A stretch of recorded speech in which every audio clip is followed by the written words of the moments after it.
All right, people.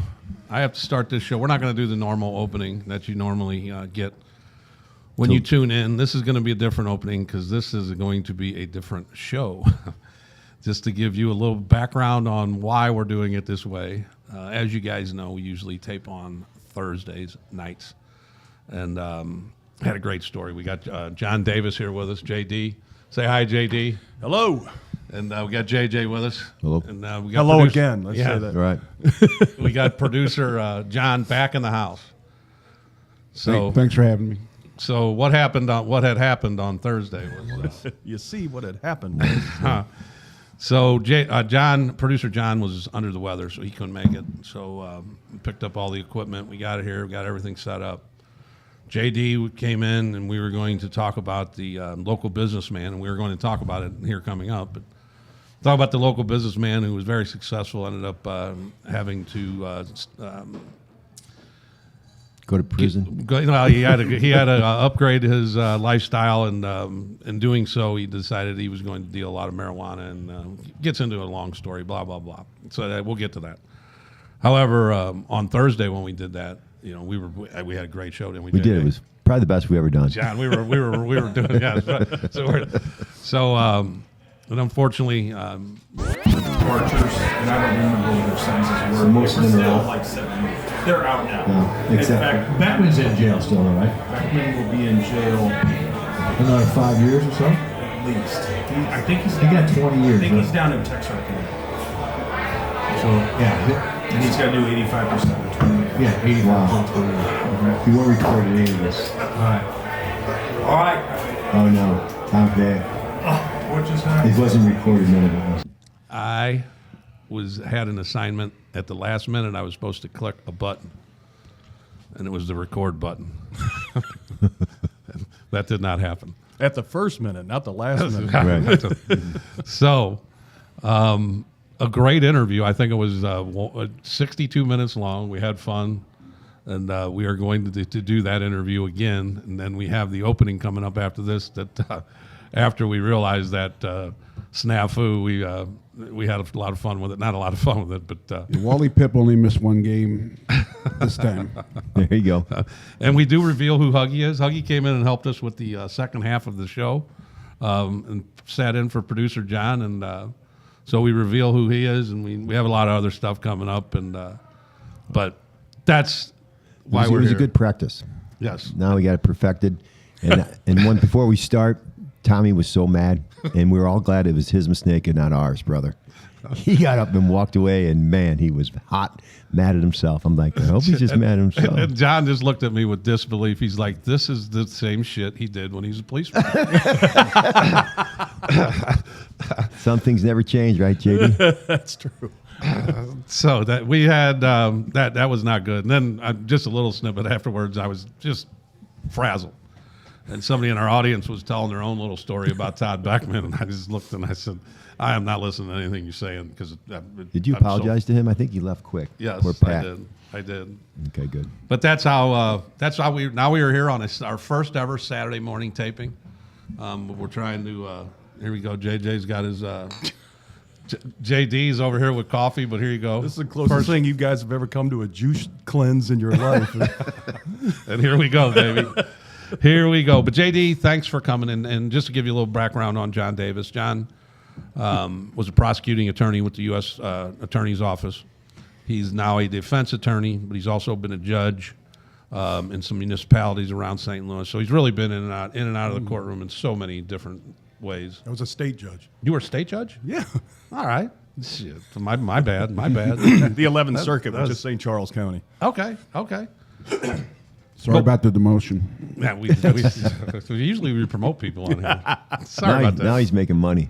But JD, tell us a little bit. One of the questions that Danny asked you in the first show, and I like it, is, no matter how much preparation you do as a defense attorney or a prosecuting attorney, there's always that time in the courtroom where you just get kicked right in the gut. Tell us one of those good stories when shit just doesn't go right. Unfortunately, I've got more than one. But before I get started, I just want to make clear: is my salary the same today as it was It is. Thursday? Okay, thanks. Yeah, you get a free shirt.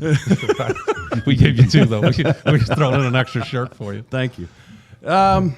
the one that comes to mind immediately is a motion to suppress with the Kansas Highway Patrol. They took off a Jeep, if my memory's correct, 2 young kids in it, hauling a load of marijuana from California, and from Vegas to St. Louis, and they got taken off in Kansas by these 2 troopers. And the troopers basically said, do you want to cooperate and go home tonight, or do you want to go to jail right now? And their cameras were running, not a body camera, but the dash camera. And I guess it was their body audio that was catching the audio. I don't know, but I called the troopers in, and one of the defendants was represented by Paul DeGrossa, who is just a phenomenal attorney, who's an assistant U.S. attorney now. We talked about bringing him on. Okay. And the other one was represented by a public defender who, while very talented, yielded to what Paul was going to do in the courtroom. And I prepped the troopers the day before and then the morning of, and we were supposed to start at 9 a.m. in front of Judge Medler, rest in peace. And what were their names? We'll leave that out. Just joking. Now they go by thing 1 and thing 2 in my head. Right. But at some point the morning of the prep, one of the troopers said to me, that should be on the film. And I said, what film? And they had a 3-ring binder, and the other trooper, who was the alpha trooper of the group, closed the binder, and I could see the sleeve fall that had a CD disc in it. Uh-oh. And I said, I got to see that. And what they wrote in their reports and what I saw on the CD were 2 completely different things. So I had to call defense counsel down, hold off the hearing for a little bit while they reviewed it, and go upstairs and got my ass handed to me on cross-examination. Oh, yeah. To the point that when it was over, the first trooper came off the stand and he left. And then the second one gets off the stand. On cross-examination, I remember Paul asked him, well, can I see that in your report? And he said, I left my report in the hotel room.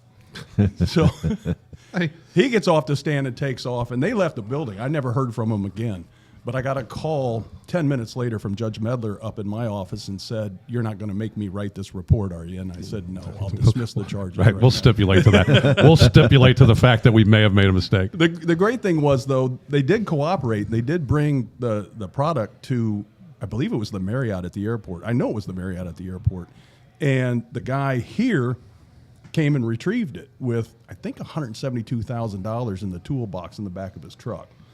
So DEA came down on him, arrested him. He was represented by Scott Rosenblum, who called me and said, you're going to dismiss his case too, aren't you? And I said, his rights weren't violated. He doesn't have standing. No, he got a free trip to the penitentiary. He's good try. Throwing everything out. Exactly. Well, that's good. And now we'll get into our main story. And our main story is about a local businessman who had a very successful business but lived a lifestyle that the money he was making from those businesses didn't support everything that he was doing.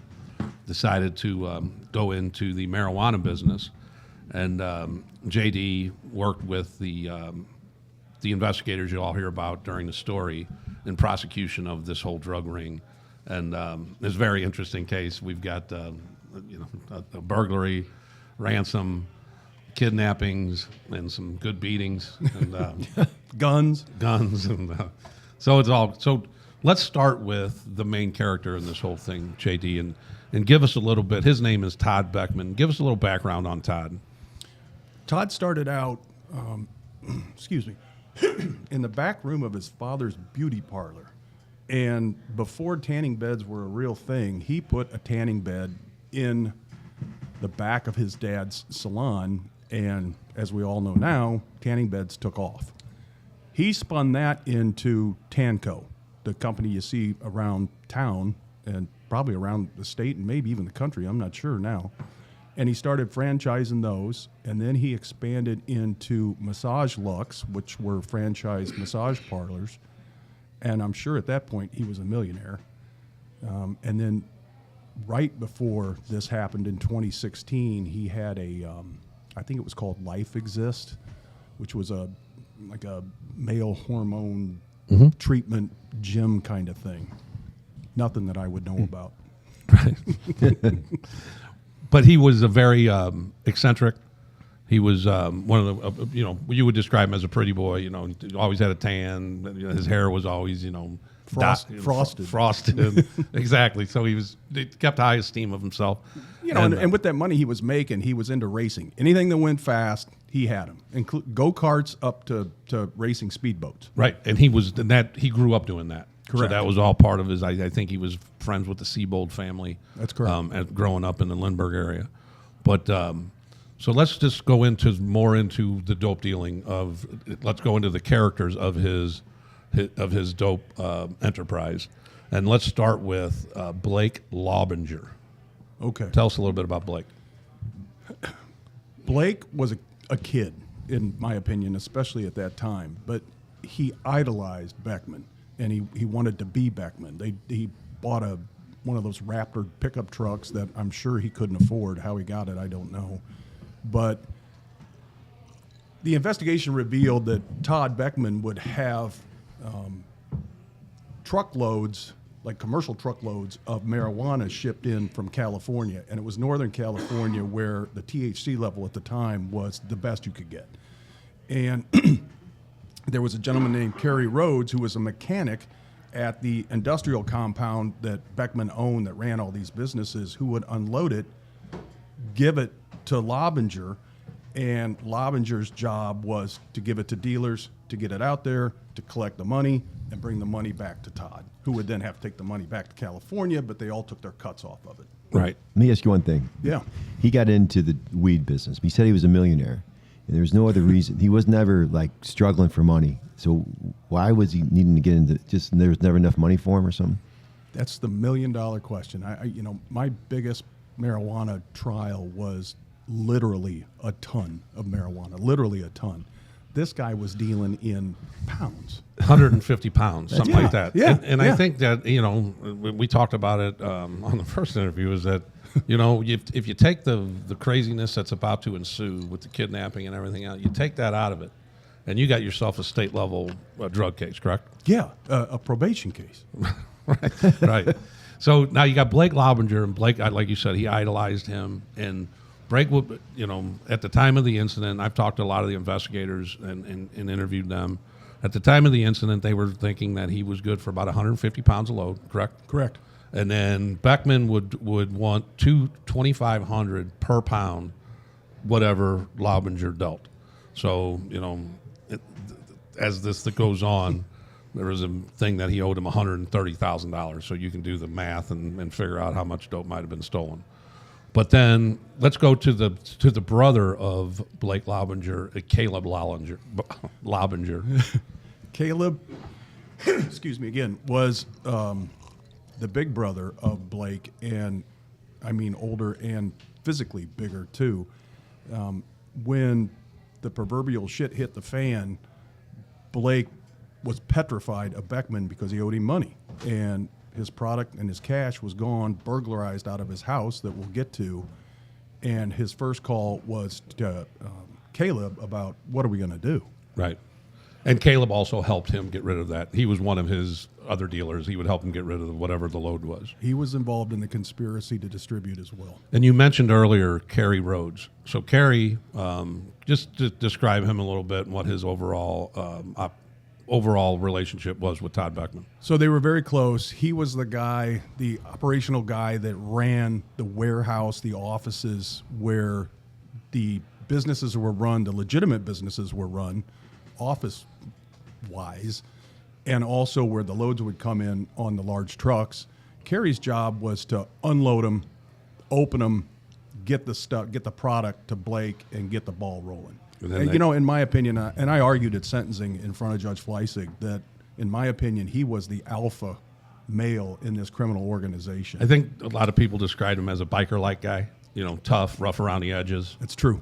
So, and then he also was into the racing with Beckman, knew Beckman for like 25 years, both lived in the same neighborhood. Their kids were into go-kart racing, if I'm not mistaken, correct? That's correct. So Kerry was the muscle for Todd. In my opinion, yes. Okay, so that's why people were scared of Todd, because of him. Because I wouldn't think I'd be afraid of Todd, just personally. No, I mean, if because you're going to square off with him in a bar room, no. Right. So this is what they're afraid Yes. of. Was this, okay. And Rhodes was like 55, was he? Like at this time.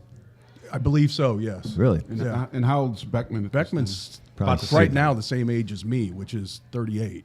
time? He's frozen in time. I'm 60. Todd's Yeah. probably about 60, right? He's 60 now. We're months apart. I remember that. And then the other person that is involved is Zachary Smith. He's a lower level, but just give him a little description. He was low-hanging fruit. He was involved, I'm sure, in the drug conspiracy as well, but one of the really lower players. But he became involved after the burglary happened, and Beckman gave the order, find Ellis Athanas, the burglar. Now that you said, now you might as well just keep on going and explain who Ellis is. The third. The third. Triple sticks. Yes, 3 sticks. Ellis and Blake had previous drug dealings together. They had a really unique system that you guys would know as a RIP. They would talk to a drug dealer, agree to meet in some remote place so that Caleb could buy the drugs from whoever it was. He'd drive down the road, meet with the person, steal the drugs. He didn't have any money to pay him, and then take off. And then Zach would pull out onto the roadway so that the guy couldn't chase anymore. I mean, not Zach, Ellis, Athanas, would pull out onto the roadway so that the chase was off and they'd get away with the drugs. And then they go sell it and then make pure profit. That's a good way to get hurt, too. Yes. That's a That is good a way to get yourself in Good trouble. way to get killed. Yes. Right. Yeah. So, and then like you said, Blake and Ellis Athanas, and he'll be the eventual victim. We're tight over 4 or 5 years. Had a couple falling out recently over a gal, I think, right before this. And then we'll go to the October 31st, Halloween of 2016.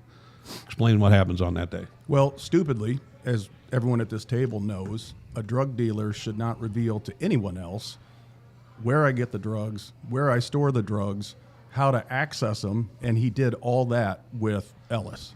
So Ellis knew there was a load coming in, and it was business as usual. It was unloaded, given to Blake.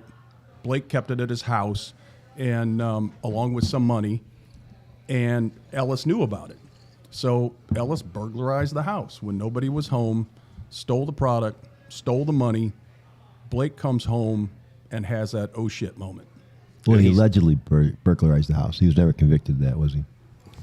We No. never charged him with it. Okay, go on. But yeah, he was guilty of it. There is no federal burglary charge. But Actually, Yes. we'll get to that when he has to go to the hospital and doesn't want to talk. right. Okay. So so now the dope's gone.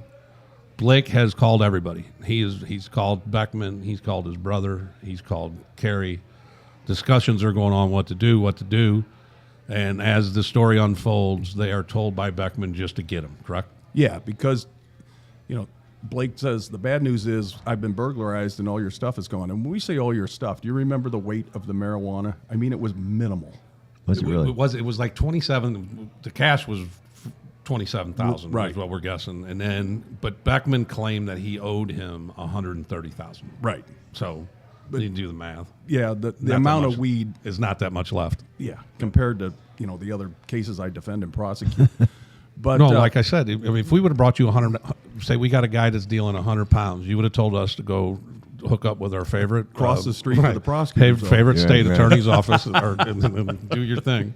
Yes, that's a different podcast. right.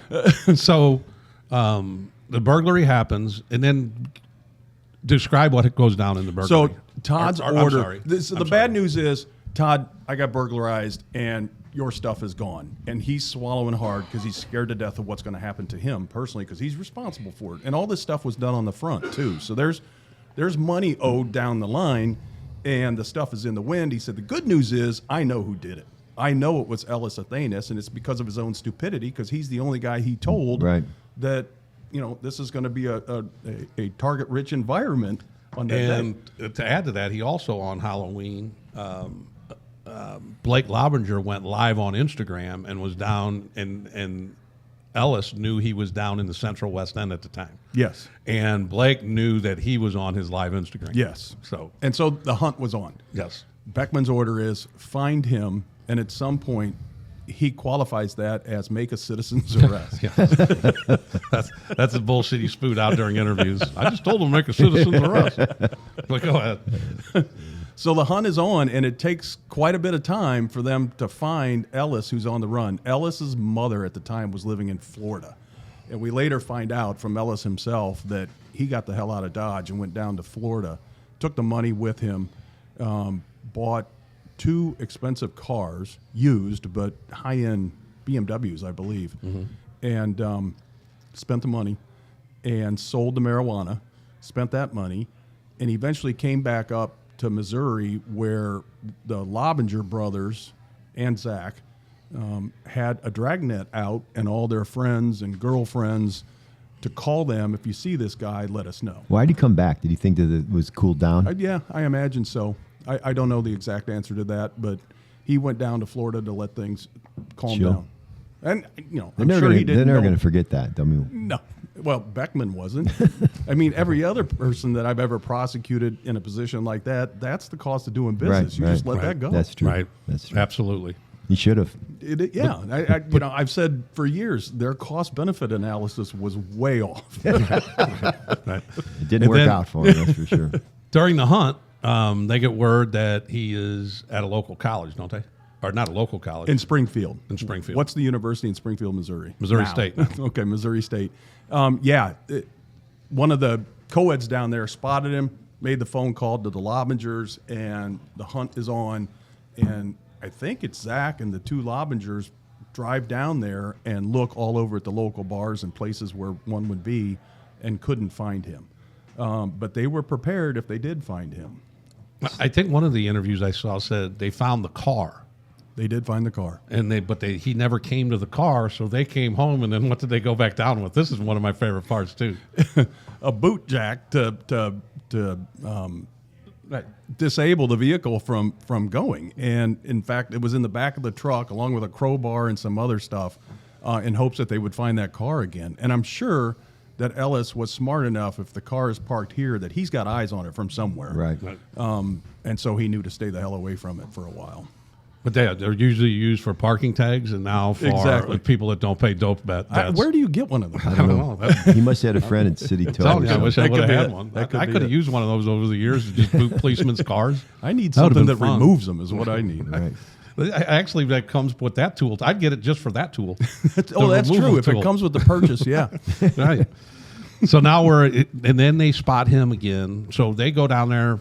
They don't find him, but they spot him again here in St. Louis. Where do they spot him? At a Steak and Shake is my memory. In Sunset Hills. Yeah, in Sunset Hills off of 44. And Ellis is sitting at the table and looks up. I wish I could have seen this happen. The Lavengers walk in, and Ellis just bolts over the table. I remember the waitress was scared to death because she didn't know what the hell was going on. And he gets out the back door and gets in one of those cars that he bought, and the chase is on, and he actually gets on 44 the wrong way. And he's going westbound and the eastbound or whatever it was, and the Lavengers are chasing him, and he gets away again. So now he got away. So now you know they're looking for him. Oh, yeah. He should have went back down to Florida. So the burglary happens on October the 31st, and now we're going to go to the Monday before Thanksgiving. And what happens on that day? They finally catch him, and how do they catch him? So the Lavengers come up with what is a genius idea. Why don't we burglarize his house? And That is classic. when he's not home, and just wait in the dark until he comes home from wherever he's been. And it's he's out partying somewhere, and he comes in, and I got to tell you, Ellis is in shape. I was going to ask you that. Yeah. He's a big guy. And he's kind of a bodybuilder at that time, but not the body. I mean, he can fight. And I'm sure this wasn't his first rodeo. But the lights are off. He walks in his kitchen, and Blake is the first one to throw a punch. Like I said, Blake's the smaller of the 2 brothers. And the fight's on, and Ellis is holding his own until Caleb walks in and puts a chokehold on Ellis until he passes out. And then they tie him up with zip ties. Zip tie his hands and his feet and put him in the back of that truck that I'm telling you about, the pickup truck, and they're on their way to Blake's house. just so everybody, they traveled with zip ties from the time on. They always had. That's the other thing that was in the truck with the jack was zip Now this ties. is an open air pickup truck. There's no camper shell on it or nothing. Just an open pickup truck. right, but it's got a back seat. a okay, four-seater. The four okay. door. A four-door. Gotcha. I thought they threw So them in the very back. That would have been better. Popping up. Hey, what's up? I have zip tie. But he's still not going down without a fight. So He's they're not going down without a fight. And they put him in a rental pickup truck. That's right. And then they head out to Pacific. But what happens in the So they're going balls to the wall on the way to his house in Pacific. And Caleb, I believe, is the one holding him still in the back seat while he's zip tied. But he starts kicking and fighting and worms himself into the front seat and starts hitting the driver with his feet, loses control, slams into the guardrail, regains control, and somehow, you guys, there's never a cop around when you need one. not done. That would have been an interesting car stop, man. Yeah. Imagine. Nothing to see here. Hey, what's going on? You guys are good to All right, go. see you. I wouldn't get involved. Go ahead. So they make it to the house and zip tie him to the pole down in the basement. Yeah, one of those, everybody that hasn't been in those Not a stripper pole. Not a stripper Rats pole. killers, yes. And so he's tied up in there, and then from this point, and then on the way, they get a hold of who? Well, Beckman. And Roades, correct? Well, Beckman reaches out to Roades. It goes Lavender to Beckman, Beckman to Roades, which was step one of why I thought Roades was the alpha male on this thing, because why would Beckman reach out to this third party to come with them? And the fight, well, it wasn't a fight. The beating was on when they got there. Yeah, everybody from all indications, everybody that went down there beat him in some way, shape, or form. They had a taser, too. He does say that he was tased. He estimates at least 20 times. Yes, and they had a handgun. And Beckman was identified as hitting him several times with that handgun in the face, correct? Pistol whipping him, and the pictures reflected that as well. I mean, his head looks like a pumpkin after 3 days, but like a rotten pumpkin. But his pistol whipped several times, dry fires it into his head, tells him, "You fucked up, and now you're going to die. And where's the money? Where's the product?" And of course, that's long gone. And they had plastic on the ground and everything. This is like The Lavengers had plastic on the ground. Their theory was because he's going to be pissing his pants and everything else, and they don't want the DNA to be on the floor. wow. Which I'll give them credit for. That. Right. They thought of some, not Some of everything, them. but they did Some think things of they some thought things. of. But while they're in there is a discussion on what to do. And that main discussion is between Beckman and Roades. And what is some of their conversations that they're talking about? Well, it's funny because Ellis Athanas, I guess we're all vain in some degree or another, but Ellis competed with Beckman in the vanity thing. And he loved his long hair. It was down past his shoulders. And one of the other things they brought was clippers, hair clippers. And so Todd shaved his head. And, he's not a barber. He was tired of the competition. That must have been it. It shaved his head, told him that you either get us the money or you die. And then they come up with a plan to get a hold of Athanas's parents. And how does that go down? I don't think that happens till the next day. They thoroughly beat him.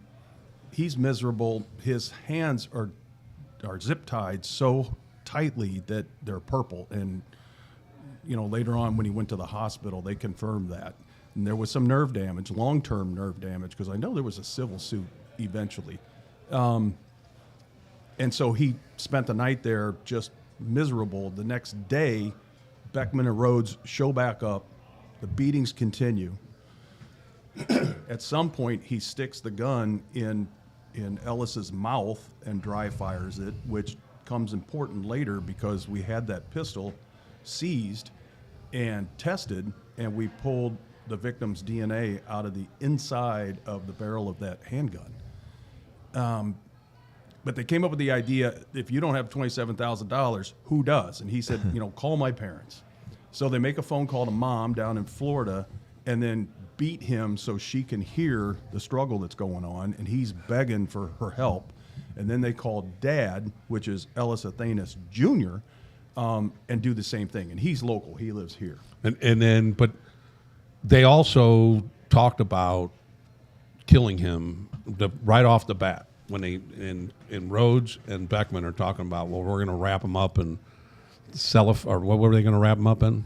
Sheet plastic. Sheet plastic, and then heat seal it and wrap him up. Well, not only did they talk about it, but They bought- first thing was shave the hair, and the idea was we're going to send the hair to my California source of supply to prove that we caught your ass. Why would they care? Because they're owed money. I know, but they don't want no hair. They want the money back. exactly right. Yeah, they want the head I that's don't think attached that to would- the hair. Okay, that's good. You sent me to body, idiot. No. I'm not saying this thing's full of good ideas. But then the other thing was, well, forget the hair. Here's what we're going to do. We're going to cut you up into pieces, put you in sheet plastic, and then heat shrink the plastic and send that to California. And Beckman, Well, I'm sorry. What would any drug dealer, like the main guy, ever want anything like that sent to him? again, you're confusing this with good ideas. They're just coming up with ideas. All right, I'm sorry. Go ahead. But they thought it was a good idea because there is videotape at Home Depot or Lowe's, I can't remember which one it was, where they went in and bought the plastic and bought the heat gun to actually pull it off. And then they also bought a burner phone. And they bought a burner phone, and that's what they used to call mom and dad to say, hey, Right. do you have the money and you can save your kid's life? So now we're on to Tuesday. He spends the night in Pacific. We get to Tuesday, and on Tuesday the ransom plan starts coming together. The ransom plan, after they've talked to mom and dad, mom says, I believe she has $20,000, but of course she's going to have to drive from Florida to St. Louis, so it's going to take a minute to get it here. And dad is going to try to come up with the remaining $7,000. And then the mom does. Mom comes up with whatever, I think somewhere around. And mom gets here on Wednesday morning. And however, on Tuesday, let's continue on Tuesday. On Tuesday, now this is where Zachary shows up to the house. I mean, he just pops in the thing. He wants to see him. Yeah, And, the phone call is made to Zachary, and like, you can't believe this shit. So he races over. And my understanding from talking to Zachary is that he's standing on the landing looking down the steps and sees this scene and says, oh, shit, this is not good. Ellis's testimony, the victim's testimony was, I like his better. He came down and took his licks on me as well. Tased the shit out of him. Tased him, yeah. Tased the shit out of him. When you hear Ellis tell the story, or when I'm reading his portion of it, you can just see the he's like, can I tase him? Because apparently, Yeah, that's he asked, right. That's can what I he go down there? testified. Because he Yeah. says it. Can I go tase him? And Yeah. Lavender's like, yeah, go ahead. Yeah, He just came here. down. He's like, Now, did Ellis's family make a report of this to the police? Eventually, it happened, but it was sort of circumstantial. Jumping ahead, eventually Ellis is released, and Dad takes him to a hospital, and Ellis doesn't want to talk, and eventually he does. But that, going back to what we said before, Ellis was afraid, well, if I talk, I'm a drug dealer and a burglar. Right. And of course, we weren't interested, and the U.S. Right. Attorney's Office wasn't interested in that so much. so they come up with the money, but they also want to get custody of the 2 cars that he purchased with the dope money. And how does that? Just give a little overview of what's going on with all that. So I think it was just some corner car dealership. It's not like it was Pudman Ford or something like that. But they meaning Todd, and I don't know if I believe one of the Lavengers was with them, and they went to the And it was dealership. the father went with him. He made the father The go first with time the first time they went because they had the title. Okay. And the dealership said, no, we need Ellis here. So like, shit, we can't let Ellis go because he looks like a busted pumpkin. They should have anyway. They should Did have. they walk in with him? Guess what? He wants to give his up. Here's the next brilliant idea is, wait a minute, Dad's named Ellis Athanas also, and that's the name on the title. So now they took Dad. Well, there's an age difference, obviously, and they look a lot different. When Three Sticks bought the cars, he had the long hair, he was young, he was muscular, and you're going to remember that if you're a car dealer and a kid shows up with enough money to buy these cars, and now Dad shows up and says, well, I'm Ellis Athanas. And they said, well, you're the wrong Ellis Athanas, okay? Mm-hmm. So they wouldn't give him the car either. And just a little side note, he paid for the car in all 20s. So that would kind of, but you're going to sell what you're going to sell. And The IRS would eventually got him. yeah, that would have happened. May still be coming. I don't know. But they don't give him the car then, and then they go. So Beckman, but after he goes in there with the father, now Beckman, he starts arguing with these people. Mm-hmm. These people are calling their attorneys, and their attorneys are like, nah, tell these, coming up with some story that he's under arrest, but he owes people money, so we're trying to sell these cars to get him the money that he owes these people. Blah blah blah blah blah. Well, Beckman's got some big ass balls, though, dude. And his brain's the size of a dehydrated baby. Because Too many tans. Too many tans. It's the radiation from the bed. But the fact of the matter is, he exposes himself to the victim's dad. They go to the dealership together, and later on, I want to say it's the corner bar they go to. They got right after that. They go up to Billy G's. Billy G's, that's what it was. The car dealership was on Baptist Church Road by Ronnie's Theater. And then he gets all upset. And then they go up and they just started having beers together and discuss what they're going to do next. It's unreal. And then So one of the I'd Lavengers have killed walks that in. dude. But let's go to the part now where, how do you know Athena's, the junior, Ellis Jr.? How do you know him? Three Sticks' dad, I prosecuted in 2006 with another person on a conspiracy to distribute cocaine, and Ellis got 60 months, 5 years. So you understood the dope man. That's what I'm getting at. yeah. Is that he knows the dope game, and he knows that this could be serious, and his son probably might get killed or so. That's probably. And you asked did they call the police? That's probably one of the reasons he didn't. Yeah. Yeah, But don't you think at this point they've spent more than $27,000 in time and money? Right. Absolutely. That's what I tell you, the cost-benefit analysis. They were not down with that. Yeah, for a businessman, he was way off. Now, do you think if they wouldn't have beat him in the face, which I thought was a stupid move on there, but they should have just kept tasing him and making him miserable that way, but they made his face look like you said, a pumpkin. Mm-hmm. If that wouldn't have done that, would this case ever went to trial? Well, it never went to trial, but it was all guilty pleas. But Right. yeah, I think we still could have made it regardless. But it I mean, would've- he obviously, as a victim, he had some credibility issues. But didn't the dad bring this to light? Weren't they just going to maybe just let this go? Yeah, and so. Well, we got to get to the part about the storage shed too. Yeah, I was going to jump to the hospital. Now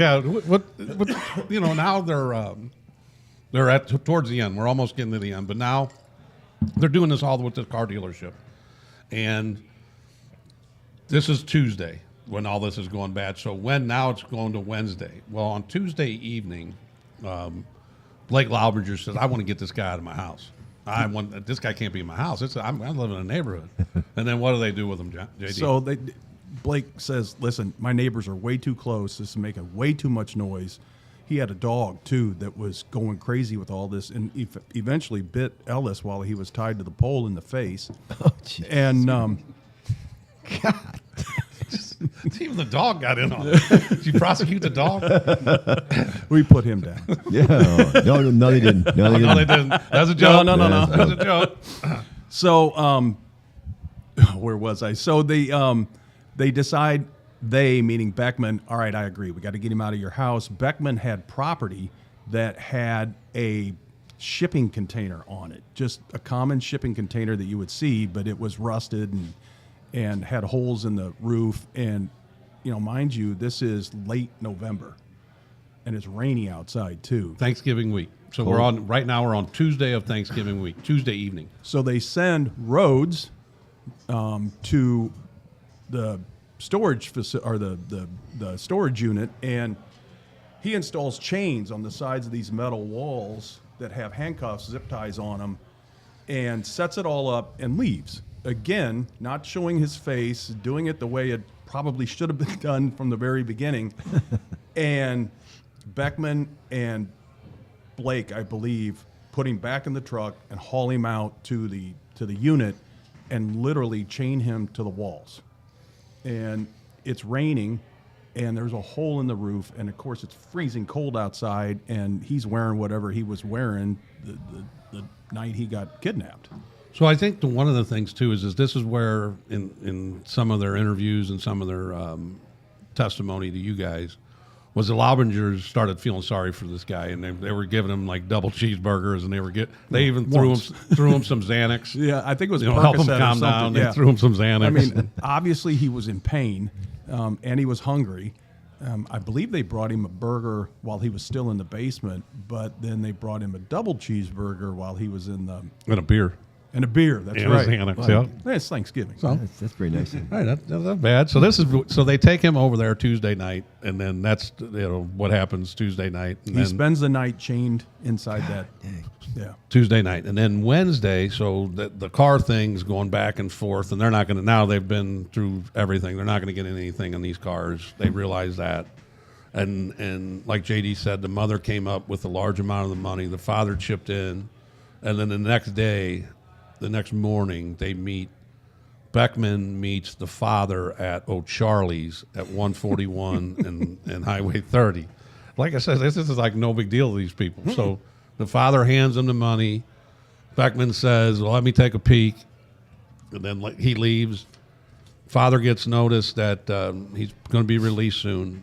So they go to the, they go to the trailer with, and Yeah, describe Beckman what happened. shows up at the trailer and tells him, this is your lucky day. Your folks came up with the money, but his quote was, I still should kill you. My memory is he still had the handgun with him. So I'm sure there was a little bit more physical action there while he's still chained to the walls.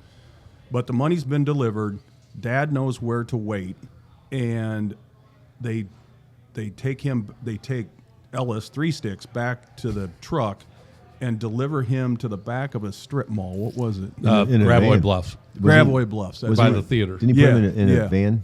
A Tanco van. And Tanco van. let him out. Oh, yeah. That was another thing. But isn't that where the warehouse is, right there, Gravois Bluffs? I think it's close, close to that. yeah. And that's where a lot of them live, and that's their main area for them is that 30 and 141 area. His office is up there. His house isn't too far away. But they throw him in a van to take him, to release him. And the inside of the van says Tanco all over it. And My God. they release him and give him the burner phone and say, call your dad and tell him where Well, you he are. gave him his phone back. Oh, They that's gave him right. his phone That's back. right. They took turned his it phone. on and gave That's it right. back to him. Yeah. And so Dad comes and picks him up, and of course he looks horrible. And they went somewhere to eat, is my memory. Taco Bell. Taco Bell, because he was starving. That's what you do. And then Dad convinces him, we have to go to the hospital. And then once at the hospital, obviously the medical authorities call the police authorities. And then that's where, at the time he was Detective Sergeant John Leclerc, but now he's a lieutenant. But he gets involved and he knocks it out of the park. I mean, as far as his investigation. Absolutely. At the beginning, as you mentioned earlier, he doesn't want to give up any of the names of any of the people involved. And he's Maplewood? He's a Maplewood. Yes, I'm sorry. He calls an attorney. He lawyers up.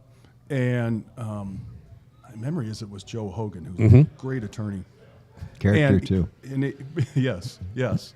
And he, I'm sure he explains to Joe all that we've just talked about, but he also expresses that I'm afraid that if I talk, then I'm coming in on myself as dealing drugs and burglarizing that house.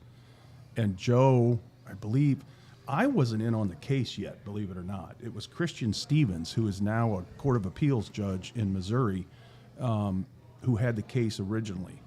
But I had my eye on Todd Beckman for years because doing what I was doing in the organized crime unit at the U.S. Attorney's Office, I'd sit down with cooperating co-defendants all the time and say, throw everything you got out on the table and let's sift through it. And I can't tell you how many times I heard the name Todd Beckman. Right. But we just didn't have enough back then. But, you know, when different people tell you the same thing different times, it starts to ring true.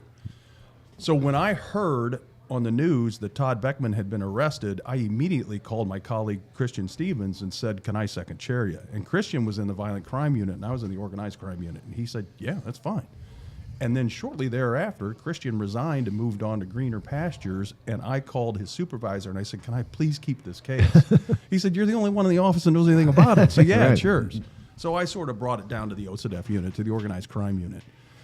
And where was I going with that? Well, well, no, that was good because that's how you knew the name. And at the time of the, when all this starts to break, one of the things John LeClerc does is Athanas III finally comes in with Joe Hogan and lays the whole thing out. All of what we just told. They lay out the story of all of what we just told you. And John LeClerc then goes, okay, I'm going to call DEA. And he calls the duty phone, and the duty group gets involved. And they do their preliminary investigation and find out that the FBI has an open case on Todd. And what that means is sometimes you think, okay, the FBI or the DEA have an open case. It doesn't mean they're following you around every day. It doesn't mean they're doing anything every day. It means they have enough credible information to just simply open up a case on a guy. You get enough information, like you said, time and time again. Somebody's like, hey. And then anytime you would get further information, you can add to that. And anytime you get really, really hot information, you can go out and act on it.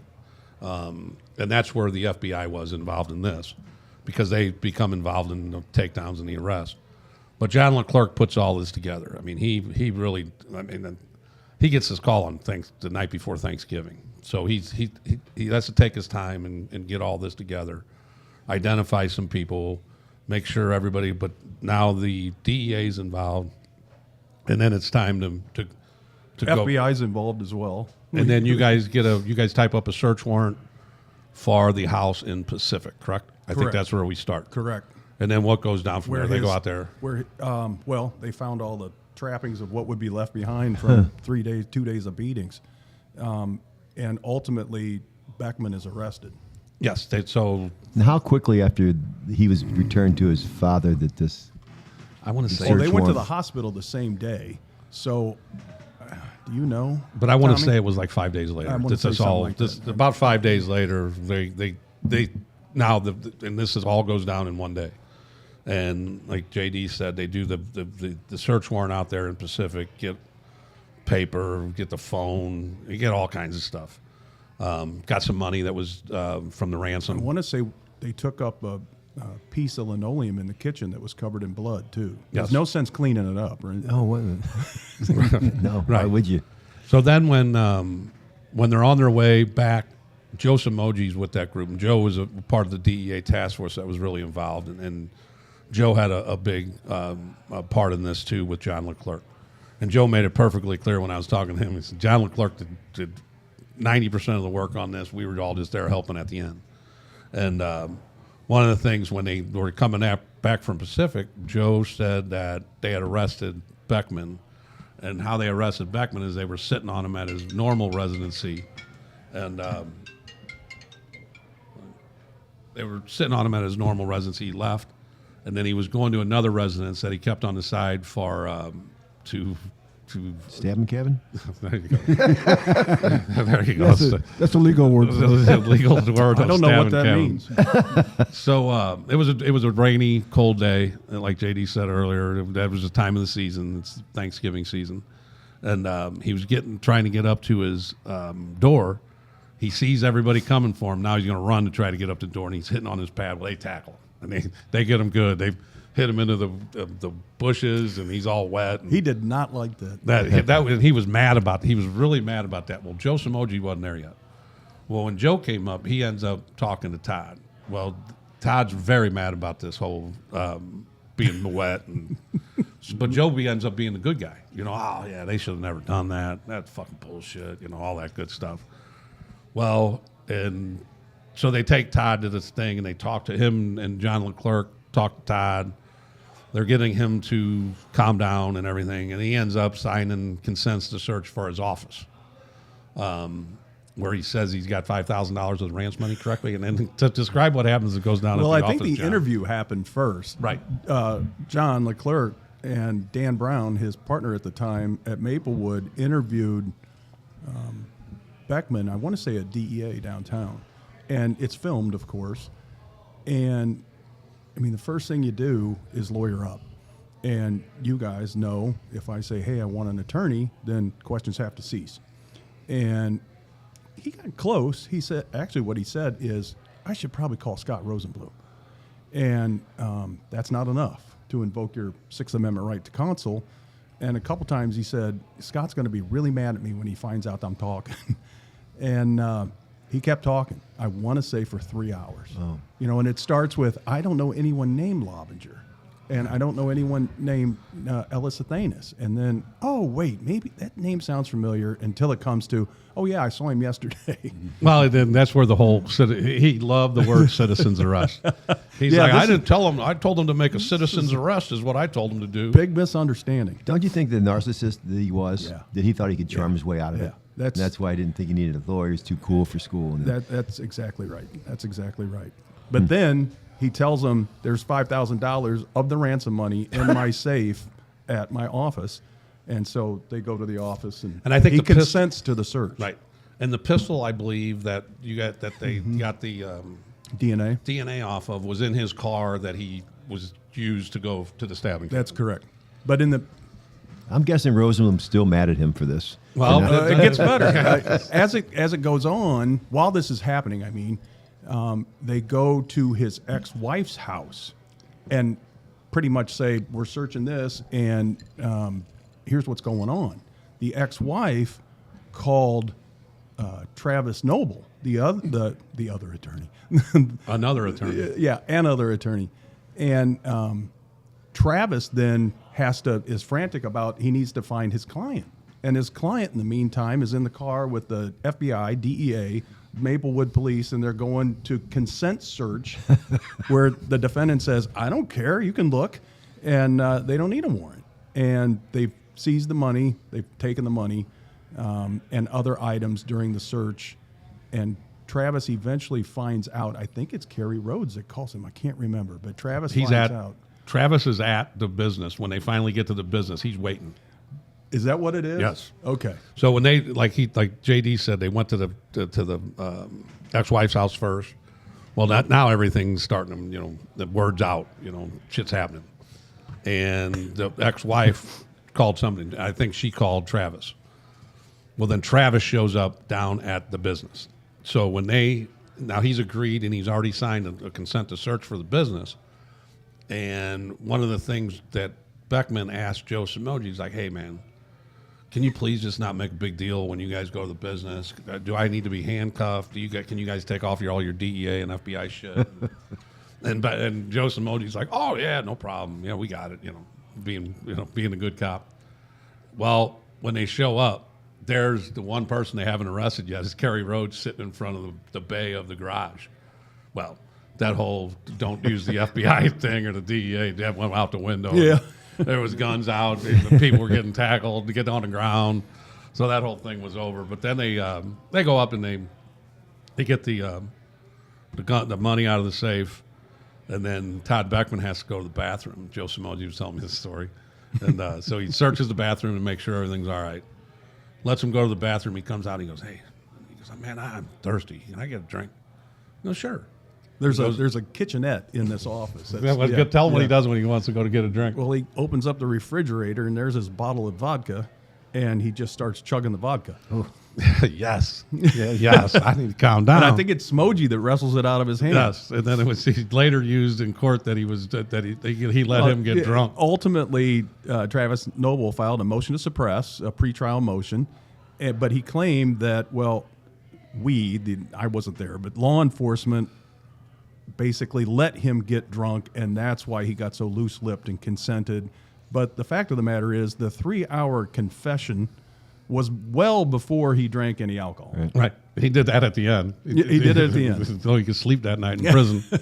Which was horrible, because that night was supposed to be his daughter's engagement party. Yeah. And he kept asking, I'm going to this, right? What a narcissist. Well, the other thing, too, is that his son was big into go-karts and racing. Mm-hmm. So he's getting him into this. And that night of the arrest, there was supposed to be a guy coming in from California, an expert in teaching go-kart racing. I don't know if there's such a thing, but there is. And Beckman needed to pick him up from the airport. Right. So he was like, can I call my wife to have her go do it? Or whoever. But that was part of the priorities, the whole thing. But I want to go back to John Leclerc. Can you give us a little how just great job he did and how it was like dealing with him? Well, I'll tell you what. Anyone listening to us and what you guys know, this is utter chaos from the very beginning. John just did I had never met John before. You know, doing U.S. attorney work, it's not often that I meet with municipal guys. It's not uncommon, but usually it's DEA, FBI, something like that. John did an outstanding job of taking all this chaos and making order out of it and making sure the next steps got taken. I can't say enough about him. Yeah, and that's Joe Samoji made sure that, you know, when I talked to John a little bit, and John didn't want to come. John's a shyer guy. He says, I'm not a podcast guy. I bet he listens though. But you know, just from what Joe will. said too, is that it was so easy to get involved in because you really didn't have to do anything. All you had to do was just go with whatever At he was what point telling did John get involved? Hospital night. The night he went to the hospital. And his venue was because this is where Ellis lived in Maplewood. Correct. Maplewood. Okay. And he was, and then where's St. Mary's? Is St. Mary's in Maplewood? No, That's a hospital he went because to. they called that department, whoever that is. Isn't that Clayton? Is that Clayton, Clayton? yeah, it's I don't Clayton. remember. But at first, the Maplewood It's Clayton. uniform officers got it, and they immediately realized this is way, way over our head. And then called John, who was a detective sergeant at the time, and him and what was Brown's first name? Dan Brown, who's now with the FBI. And then they get involved, and then before they call all these guys in. All the people we talked about, they interview these guys before DEA or anybody else does. They interview Athanas. They interview the mom and dad about the ransom. They interview the car places. They interview Enterprise Leasing because that truck was involved. So they did a ton of work to make this easy to go do all these takedowns. And they, JD? Absolutely. Okay, And the real genius that the real genius that I saw in the beginning was that 3-hour interview that John Leclerc and Dan Brown did, and just opened him wide up. It was unbelievable. So the case was so solid that even the best attorneys in the city of St. Louis knew that there was no way this was going to go to trial, that they tried to cut the best deal they could. Correct? I can't speak for Travis, but yeah, I think that's the case. Okay. And then now, do you remember who cut deals to lessen their sentence? Do you know that? Or Yeah. He prosecuted me. I know, but who? Blake and Caleb Lavengers both, which we all thought was kind of funny at their interviews, started crying. I remember having to get a box of Kleenex. I do. They're tough guys. Man. Come on. They were. They did, and Nick Roades did not. Kerry. Or Kerry Roades did not. Nick Roades plays for I don't know where you got that, cuz. Duran, I think. Even if he does, I don't know. So No fact checking here. So Rhodes did not, and Zach Smith that we talked about that came to the house that night, he was originally charged in the conspiracy, and that was AUSA Stevens that did that. He came in and spoke as well, and based upon what I heard, it was a 50-50. Am I going to be able to prove that he came down and did the tasering? But I could prove that he saw the scene and didn't call the police. And that's a crime in and of itself. So I amended his charge to that, and he pled to that. But in the end, there was nothing that Todd could do really to help himself. Well, he's still in jail, obviously. He got a 20-year sentence. And he's still got a long ways to go. Yeah, I think he's down in Texarkana at a federal facility there. Now, any of the rest of them is still in jail? Are they out by now or no? They are all out. Kerry, I believe, got 60 months. In federal court, we do months, not years. Now, I didn't know that until I became an AUSA, and I had to do my 12s times table all over again. I think he got 60 months. Blake and Caleb, I think, got 7 years, something like that. And I don't know that times 12, so I'm just going to use years on that. Right. And Zach got a minimal sentence, but he did get sentenced. He did do time. Hey, John, on something that's so crazy and so many jurisdictions involved and so many people going different directions, how do you lay that out? And how does it have to be filed as a state charge first? Okay. No. So there's dual jurisdiction. If there was state offenses, that's for sure. But they can bring it to federal court. State could file it also. Everyone says, well, that's double jeopardy if the state and the feds have the same offense, and it's not. That's been solid law for 150 years. If the same jurisdiction tries you twice, that's one thing. But the state jurisdictions, counties, whatever, usually step back if the feds are going to take the case. But they don't have to. and we weren't in the job of stepping on their toes or anything like that. But So who was like the actual arresting officer on this? Clerk? yeah, I guess. I mean, he's the main investigator. Everybody that got arrested at different times by different people. And I know that the guy that, if my memory's right, the guy that put Beckman in the bushes as he was trying to get in the door was Owen Cunningham, who's FBI, and he's built like this table. Yeah, the FBI was they had that dope case on him. So they had, like, you remember Brian Joseph was a part of the FBI. I think he was part of the arrest team. They arrested Beckman as he was going into the stabbing cabin. There were a lot of officers at that. Thanks, JJ. I got you, after this. Tell me what that is. Now, do we know? I guess you probably would never know this, but what is Elias doing now? And then how scarred? Ellis. I'm sorry. How scarred up would he be? I mean, I guess he got permanent. There was going to be permanent Facial. damage. That is for sure. I know there was nerve damage, and I'll tell you how I know this. The civil attorney ultimately called me and told me about the civil proceeding that was going to go on, and asked if he could have some of the evidence from my vault. And that went up higher up the chain as to whether he could get that. And I don't know if he did or not, but I know there was a lawsuit filed. There was permanent nerve damage in his wrist from the tightness of the zip ties and the length, I'm sure. Did he lose any teeth or anything like that? I don't think he lost teeth, no. But His he hair has grow- to be Did scarred. his hair grow back? I haven't seen him in a minute. Dude, I got my hair shaved at a fundraiser back in the day.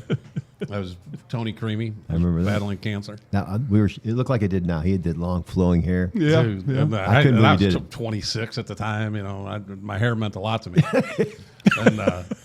and so it was late at night. This is like 11 o'clock at night. And they started doing the hair shaving for money. And people were doing it for 100 and 200. Had you been drinking? Yes, at this point in time.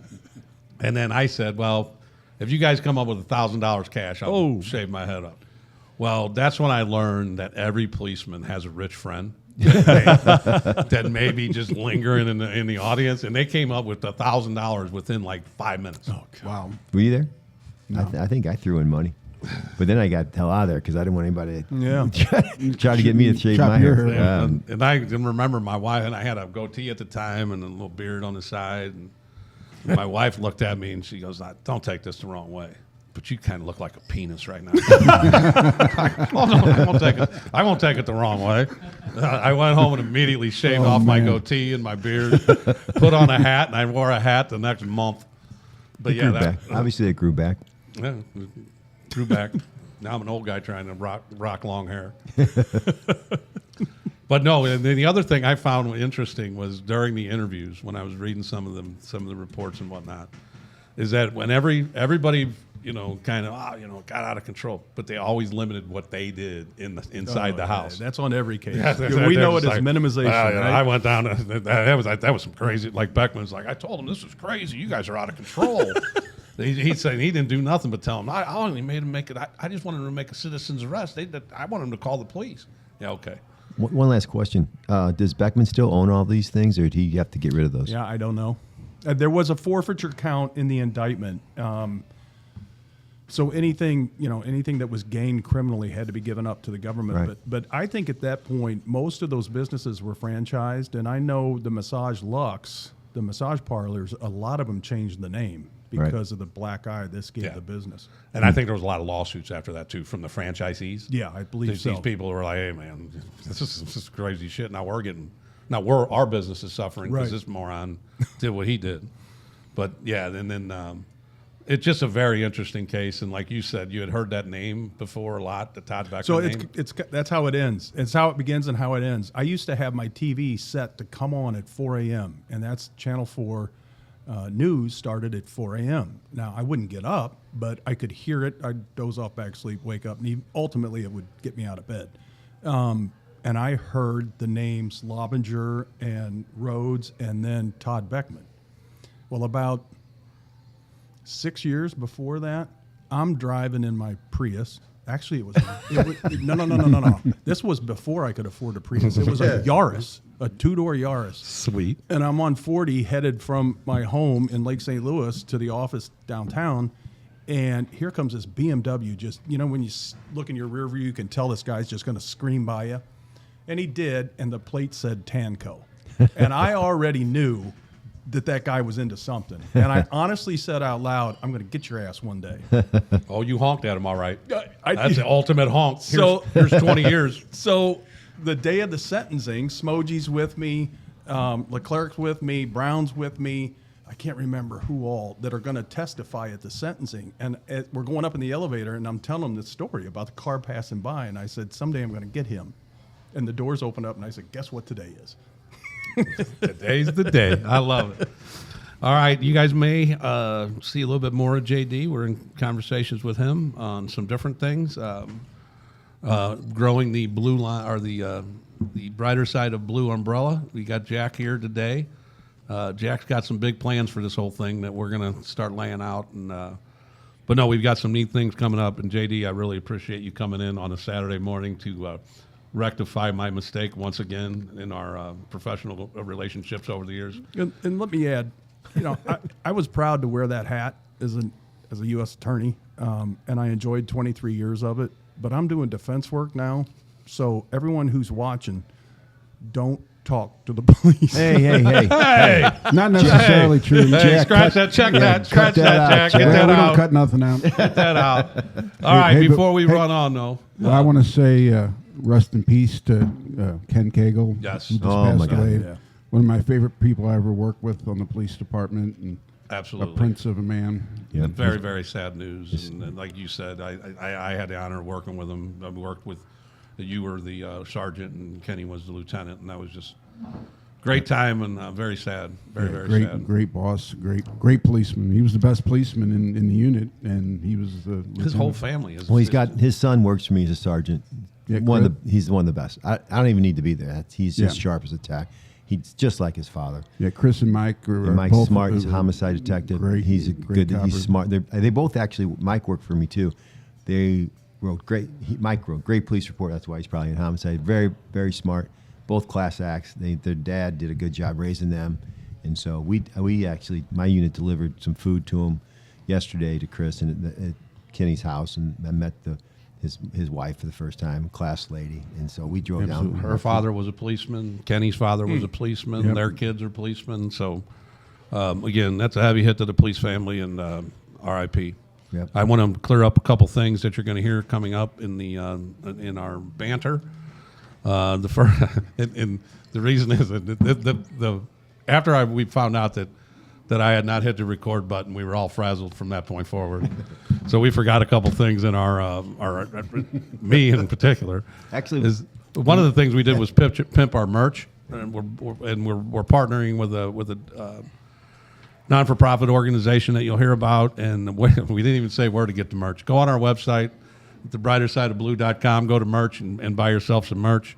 The other thing I've escaped my memory when I was talking about it, we're talking about going to a comedy show for an upcoming fundraiser, and I didn't know where it was at. It's at 333 Vineyards in Washington, Missouri. Then the last one, I will start covering a trial starting this week. And I knew the guy's nickname, which was TT, and I knew his first name, which was Anthony, but I couldn't spit out the last name. And his name is Anthony Jordan, goes by TT, and he's been charged with 8 murders relative to running drugs. And so that would be a fun case. You're going to be covering it like Yes. like Les Nessman. Yep. Tune in, baby. Me and Jack will be putting it out on every night. We might do nightly. We don't know exactly how we're going to do it, but we're definitely going to do a day one, which will come out Monday. Do we know a judge that's in front of? Autry. Okay. He's a great man. Yeah, that'd be he's good. a great That'd be man. He is a good man. So that ought to be fun. And former policeman, and well, I'll lay it all the players out. when that's over, you hope to get some people on and tell that story. Yes, we will get some of the investigators That's on. a great I'm sure. story too. All right, enjoy the rest of our show, and once again, thanks JD for coming down and rectifying my mistake. Give me another shirt. Can I get my money now? Yes. Peace. Thanks. Welcome back, listeners, to the Brighter Side of Blue, our worldwide podcast coming to you almost live from Columbo's Cafe and Tavern in Dogtown, St. Louis, home of the famous Seabo's Pizza, thin crust, and daily lunch specials. Major Mike Mueller's out here with 4 more Seabo's out there on the table. Mikey. One over there. Mikey's there, yep. Welcome back. I'm Danny. I'm Tommy. I'm JJ. Holy cow, We got Huggy. Huggy in the house. Yeah, we may as well address that early. Producer John has the Vin Yee He quit. flu. He quit. He should have. He's a smart man. But he couldn't make it. And what our listeners are going to find out today is a couple things. Number one, we're going to identify Huggy. Yes, You'll know by the end of the show who Huggy is. Number two is we have a distinguished guest, JD, John Davis here, who is did an unbelievable story, an unbelievable interview, and you'll be able to hear it. It'll be slightly less in Dynamic. quality than our normal podcast because, like I said, producer John's not here, Yep. and JD kind of distracted Tommy, and Tommy forgot to press the record button. So he made an emergency call to Huggy and said, "Can you do it?" And he came in, dropped everything, and here he is. I felt that. I mean, so what we talked about. JD, so tonight- what do you think about the quality of our Are we podcast? on camera right now? Yes, we are. Okay, let me tell you the truth about what's going on. This is a third-class junior varsity piece of Thanks shit for the promotion. organization, and I'm done. Damn, stop it! Thanks for the promotion. Right. And there's our ad. And that's all right. And by the way, our newest sponsor is JD. And For all your Kessler criminal Williams, defense legal needs, yes. Oh yeah. Oh yeah. Kessler Williams Law Firm. And, we did an great interview with John about the Todd Beckman case, local businessman that strayed off into the dope game, and there's robberies, burglaries, kidnappings. But what had happened was, See, what had happened was... Yeah. so I was getting music ready for our before we started you that did. thing. And I was concentrating on that music, and I forgot to Press record. Press He record. was on his phone doing the music. Yeah. Oh yeah. So, but anyway, our producer Jake, Jack's protege, says that we will be fine, but the audio will be a little bit different than we normally hear, but you'll be able to hear it fine, and we hope that's the case. And it was a great story, though. I will say that. It was a great interview, great story, and it'll be fine. And we're gonna move on from that. Right. And we brought No Huggy. choice. We rectified the problem immediately. I was fired from all future producing. Yeah, you are done. And it ends when you guys watch the interview. It'll end, as it ends. We were done with the story. It was But when abrupt. we're done with the story is when I realized I don't think I pressed that fucking record button. You know what I want is a short because I watched it live. I saw you over there concerned about something, and me and JD both were kind of picking up on it. We're like, no, I panicked. I know the was panic in your eye, and we're like, something went astray. And then I said, you didn't press record. And JD's reaction, we're gonna have a short on it. Is, Oh, are you serious? Are you serious? Like he's a crusty old veteran podcaster. Are you serious? We're like, yeah. I don't want anything to do with this second-rate podcast. he was not. No, that portray him as he was pissed. He wasn't. He was like, "Are you serious?" Yeah, I think so. I mean, it wasn't like a short interview. JD, what was it? What emotion were you feeling when Well, it? yeah, I got nothing else to do with my time. But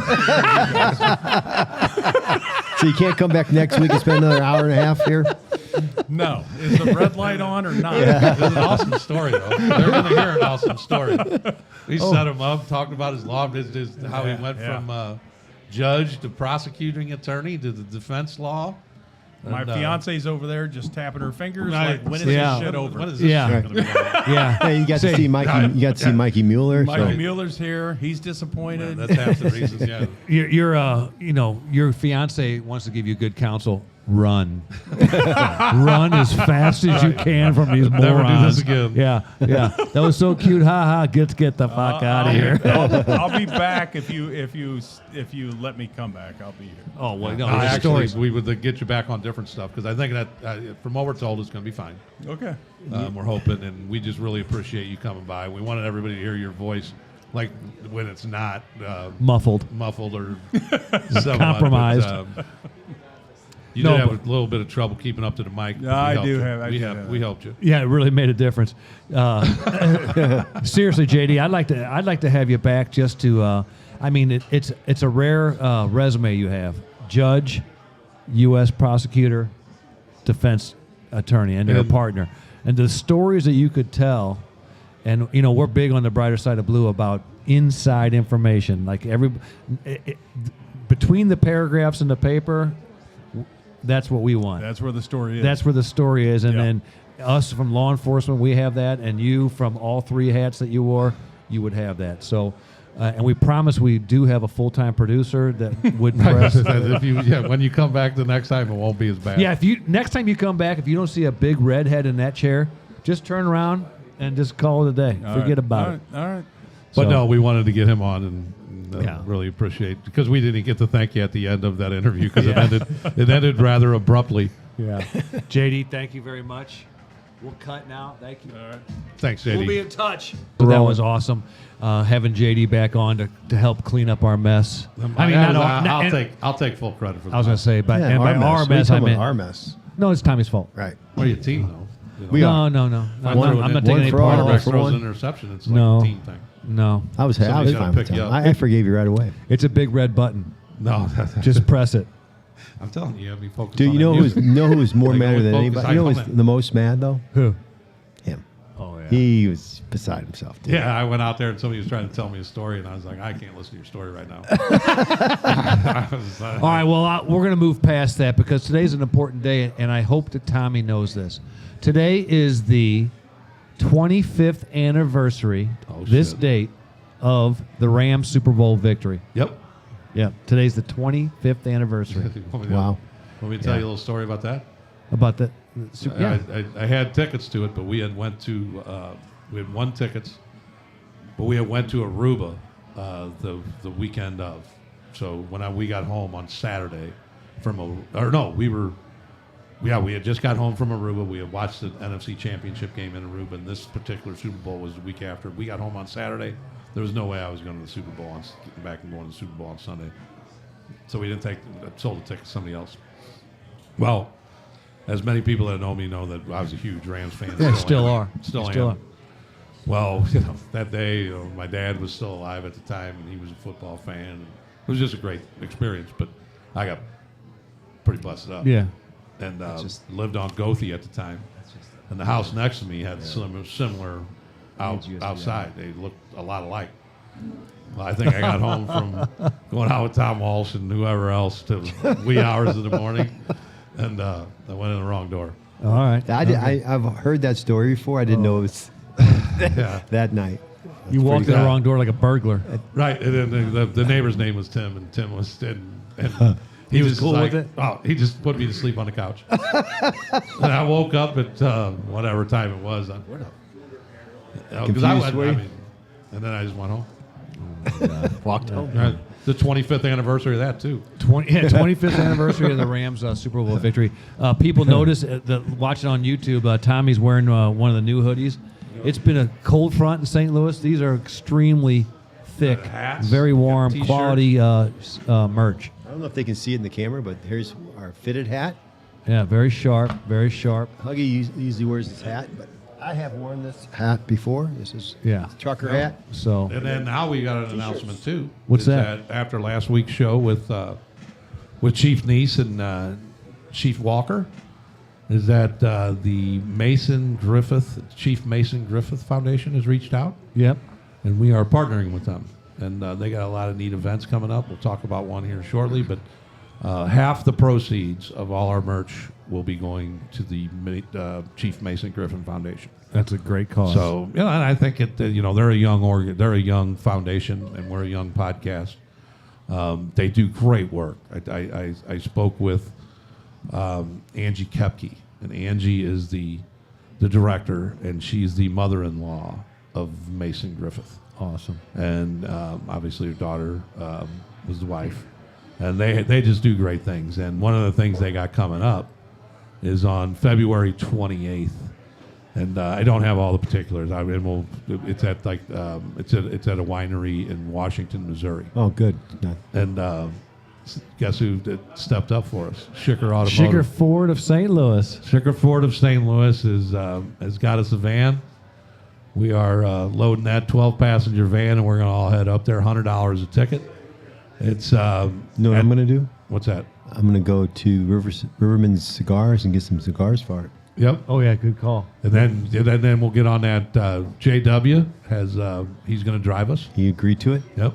JW doesn't drink, so he's going to drive us all down Nice. Very nice. there. And it's a comedy show. They got 3 comedians at the winery. The $100 includes a open bar of all sorts and nice hors d'oeuvres, and a 3-person comedy show, and that's all for $100. And Sweet. And as we keep going, I'll look up exactly what the winery is called. But But we're going to have the van for our people, us. Right. Whoever wants to go with us. Right. That doesn't stop anybody else from wanting to rent a van Absolutely. and doing the same thing. No, but Good time. but everybody else should go down to Sugar Ford of St. Louis. They have about they rent cars, right? 1,100 Do they rent cars? Ford F-150s in stock, and they're giving the best financing and the best trade-in values for your cars, which is cash in your pocket. So go visit Sugar Ford of St. Louis. Say hi to the folks down there. They also have Washington and Union, Missouri, Jeep and Chrysler. So great sponsors just of the show. a little bit more on the fundraiser there. Yep. The proceeds will go to help Isaac Lashley's family, and Isaac is a 16-year-old that was killed in a car wreck. But Isaac has an interesting background. His father was a Washington, Missouri fireman, and he was in the ROTC. So he wanted to go to the military, and he was also a fire explorer. So his plan was to go to the military and then be a fireman. So that's the kind of stuff. And his dad's a Washington, Missouri fireman. So Great- and it's great that, call. and for Officer Matt Cooper, who many people will know, the incident at Ted Drew's where a lot of people were injured. Yeah, yeah. And the guy, I think one person was killed. Yeah. But that officer, Matt Cooper, was injured, and the proceeds will go to his family too. I don't think anybody was killed. Were they killed? Was one person killed? I don't know. Do you know? At Ted Huggy, what Drew's? do you think? Ted Drew's incident. I don't remember. All right, so we will I zoned out. retract that. I believe someone did get and say killed. several people were injured. There were at least 5 people, right? Yep. Yeah, Ted Drew's. Are we talking about the latest incident? Yes. Yeah, I don't think anyone got killed. I didn't no. think so. The one before that, Right. Oh, yeah. The one that they were crossing the like street. 2 years Yeah, ago. Yeah. This one didn't have a death. Yeah, because I knew the answer because I was working that night. I went down there, and that was by the time I got there, the police were gone and Just everything. slip your mind. No, but you kind of threw me off I get you. a little bit. 6 injured, no dead. There you go. Huggy on it. So- Huggy on it. Just doing Huggy. Do the Huggy things. Huggy doing what? Yeah, welcome, Just Huggy. Huggy. So John might be in trouble. he could be in trouble. I don't know. I might be in trouble. Yeah. We can deal with Al Sawyer. When this show airs, this is the last show before the Super Bowl. So all my useless information revolves around the Super Bowl. Okay. So I have several You tidbits. want to make a prediction before? So But okay, yeah, I'm going to say the Philadelphia Eagles beat the Chiefs. I don't want it to be that way, but I think they're going to beat them. I think they're going to beat them by 6. good. What's your prediction? I think it's hard to three-peat. Yeah, it's very hard And to three. Thanks. They're all, Seeing that's never been done before. right. That and it's in any sport. In any sport. But anyway, they always win by just a little margin. Yeah. I think it's got to catch up to them eventually. But who knows? So So you're going with the everybody- Eagles too? Is your prediction? And I got to say, I'm rooting for the Chiefs too. They're Missouri team. Yeah, me too. Yeah. So okay, and I know It's not like walking a fence. Tommy, who do you like? The Chiefs. All right, Chiefs. Winners win. winners win. Huggy. Chiefs. He's All a right. big. He's a huge. Hey, huge no, Chiefs fan. me and JJ want to reiterate. We're rooting for the Chiefs as well. We're Oh, I just get with it. the If you had to predictions. put money on it. If you had to put money on it, Yeah. which I'm not a. And what is the line? None of us here gamble. I know it was you 1.5 probably had at one point. Still 1.5. Still one. Yeah, it was. Chiefs are favored by What's- 1.5. What's the over under?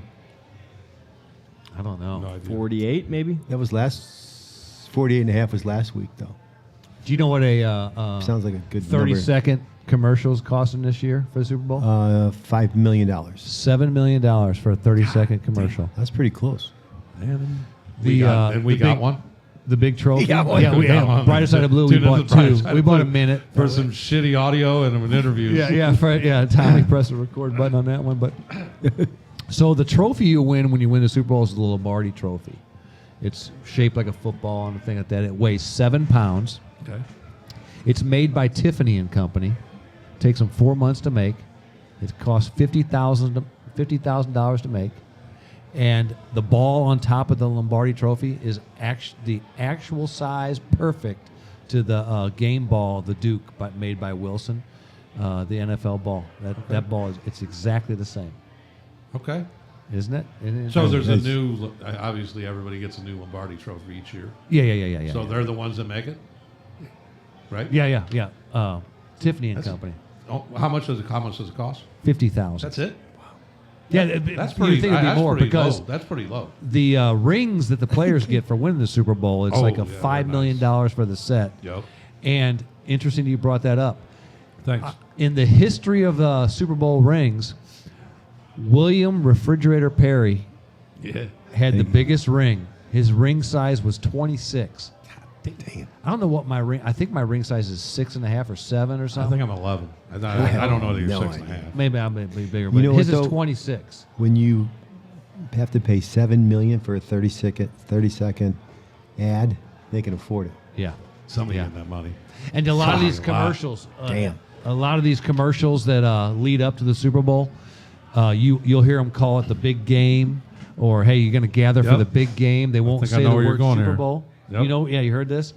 They won't call it the Super Bowl because the NFL has the trademark for the word Super Bowl, and you would have to pay them if you're going to use it in your ad. So that's, hey, where are you going for the big game? You can't say Super Bowl. Now that's interesting. It's crazy. That was the best part of the whole thing. I well, no, think. I'm not done yet though. Okay. Actually, if you and then where you go buy your beer, I was that's ready where for it it's to be really done. prominent. You'll never see Super Bowl where you go buy beer and all your snacks. Why don't we copyright the big game?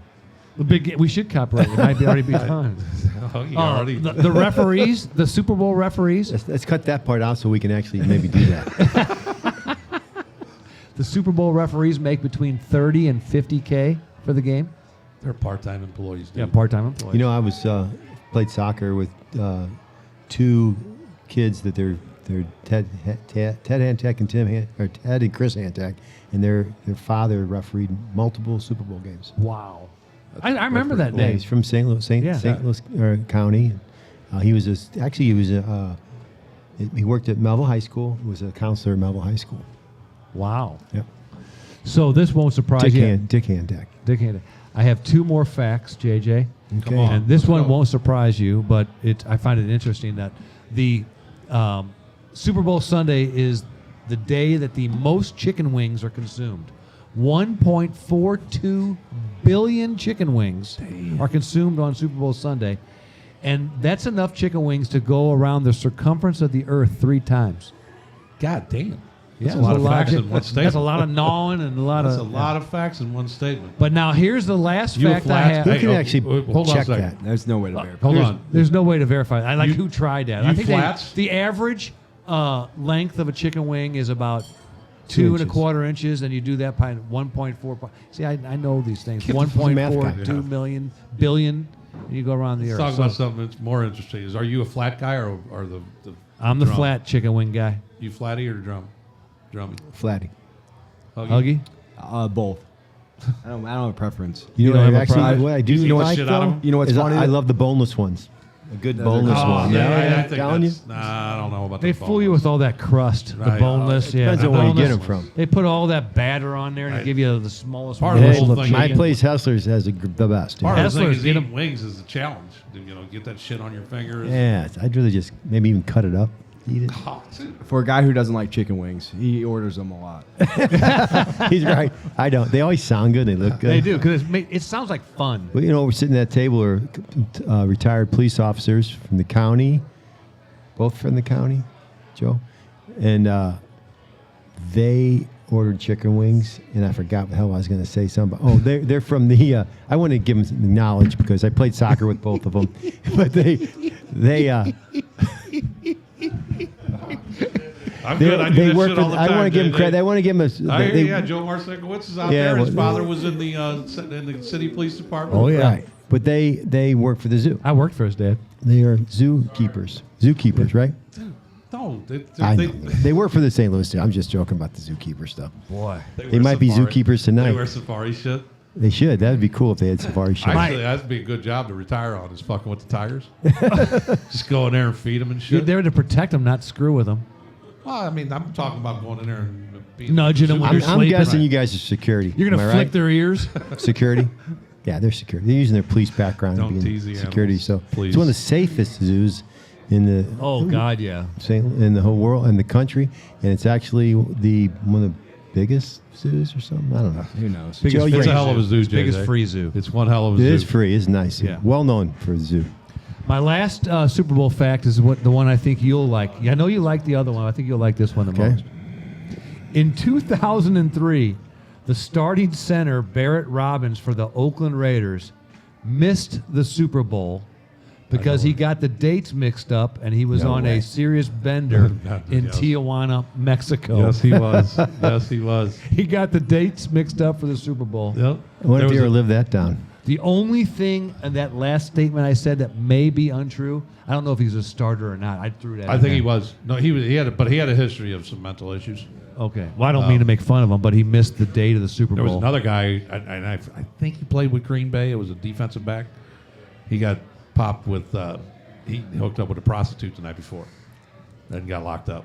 No, you never know. Did he miss the Super Bowl or just have? And I think they pawed his ass. they PAW. They PAW'd him. Let him out. Oh my God! That's the end of my Super Bowl because this is the That was last good. time. That was good, brother. Did you like that, It was JJ? one of your betters. Thank you. Thank you. I thought his inauguration stuff was pretty. That was good. solid. He's on a good 2-game streak, I guess. Yep. Yeah. All right. He's up do, his game. Do you have a Zen for us tonight, JJ? Maybe. Look at Huggy's on. Huggy's on it. Efficient. Opportunities don't happen. You create them. Opportunities don't happen. You create them. I like it. Okay. You looked at it was short, but I like short. You know how But I I am. like it. It was Even- very even good. And I like that repeated- you did it. You repeated it on your own. You beat me to it. Because you looked at me You like, beat me is to that, it. you looked at me like, is that it? No. You know damn well we were going to. Somebody was going to ask him. So anyway, we're sad to report that producer John's not here for many reasons, but he's got that Vin he's not- flu? he's got the Vin Yi flu. Yep. But it brought us to a turning point in the podcast.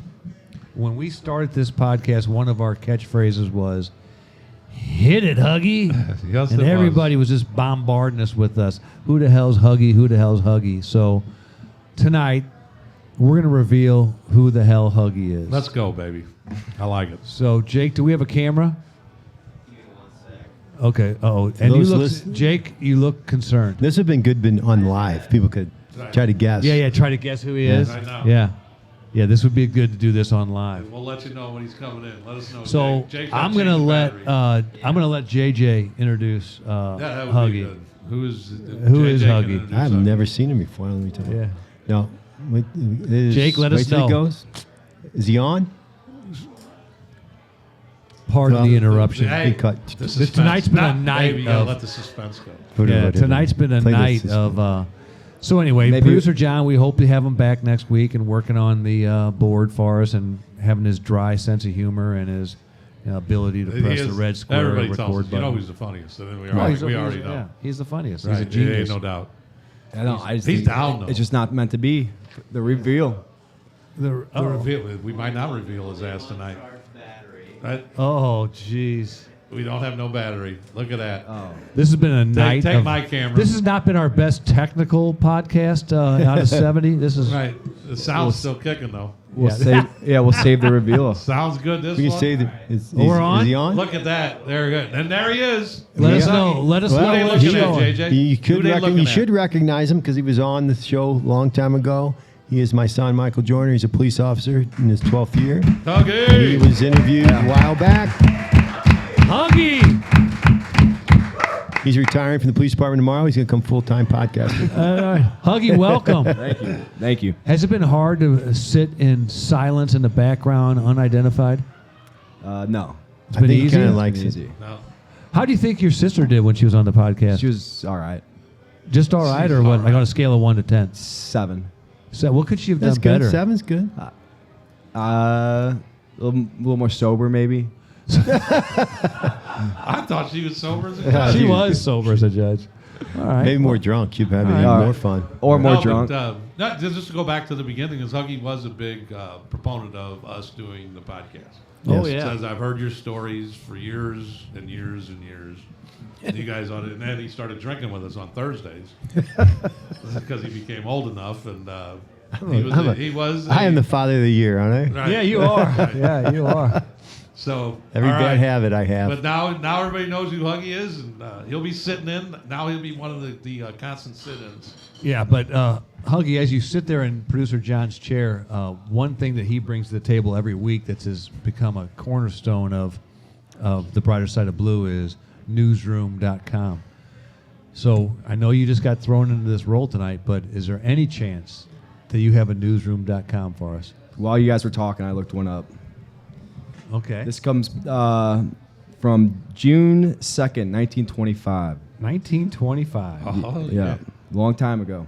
I'll just read the headline. Okay, There's, all right. there's no point to read the whole article. I won't get deep in that. Okay. Headache, sidelines, Wally Pip. Headache, Oh. sidelines, Wally Pip. Holy Yep. crap. And there it goes. You got Wally Holy Pitt. cow. That was good. Got That's Wally why he Pitt. sat out, and Lou Garrett became the, Yes. the superstar. Headache. Do you see what he's doing here? Oh. John Frank's home with a headache. That took a while for some people. These guys they didn't get it. They didn't get it. They didn't get it.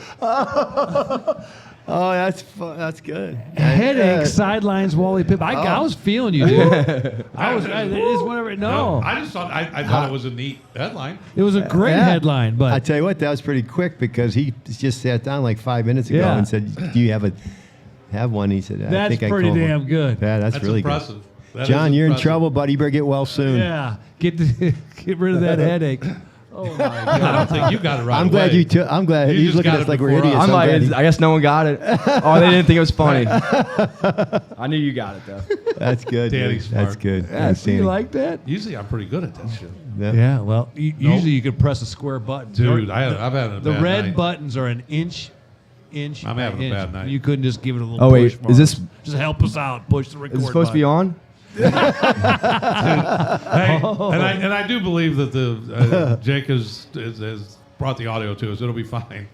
But there's a point in time, and I don't know who That was Jake good. and his editors are going to do, but you notice when I notice. You mean we were live? We were doing it when you noticed? What's that? We were in the middle of the podcast when you noticed? At was the still- end there? the When you camera Yeah, was at still the end rolling. I saw. Oh, no.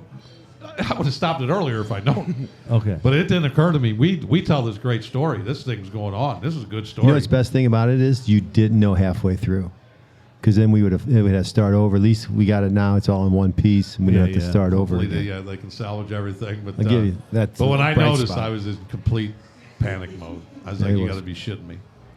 Yep. And then I asked Jake. I said, "You press this?" And at no time did Jake ever say that I'll press the record button. No time did I tell him you should press the record button. But You I were was just hoping. You were just hoping. I was just hoping that he took it upon himself to hit that record button. And then the panic set in, but thank God we were done with the frickin' story. Oh, Hell of a my story. God. You like You know, that I'm- story? Oh, that was an unbelievable story. You know, it's weird. JJ just kept laughing because he couldn't believe the half the shit that was going It on. was. I mean, I read it a little bit, but I was busy today working. I worked, so I was Yeah, you reading did. it. I was reading it, and then I got sidetracked, and I couldn't go back to it. So I read like the first half of that article. And I'm like, this is going to be crazy, and I'm like, I really don't need to read it because I already thought of comments I could make about I was reading then. I mean, it's just insane. What No, a a crazy lot of good story. police work. Just crazy stuff. It was a great interview. Now let me ask you this: you guys, Use guys. you guys both knew. Did you go to school with them? No, Or no, you- no. He did not go to the. What about you? Oh, that's yeah. a No, so I went to grade school with Wait a Todd minute, he Beckman. didn't go to the Bird. That's kind of No, ironic that no. he didn't go to the Bird. I went to Every grade other school criminal- with every him other- and his sister. I see what you're pounding on. Every other criminal goes there. But go ahead. No, but I tried to tell. I told Danny. I said, I think this guy might be from DeBerg because he grew up in St. Dominic's, and I don't know where they went. And Danny immediately texts all his buddies from DeBerg. Made sure. Todd Beckman go to our school. Todd Beckman go to our school, and he proudly called me back and said, "No, he He didn't went, go to I our think he school." went to like Oakville or somewhere. I think Lindbergh is where. Remember? We think. It doesn't matter. But you know what? Me and Tommy worked out, and I want you to honor this. Oh, here we go. Oh boy. So In the DeBerg graduates, we had Fudo, Funky, and Dennis Rabbit, the Southside Rapist. Okay, Not good people. not you know, but every high school I feel like has some bad people. We yeah. had some bad people, those three. That was But we also had Jack Dorsey, Uh-oh. the creator of Twitter, that came through.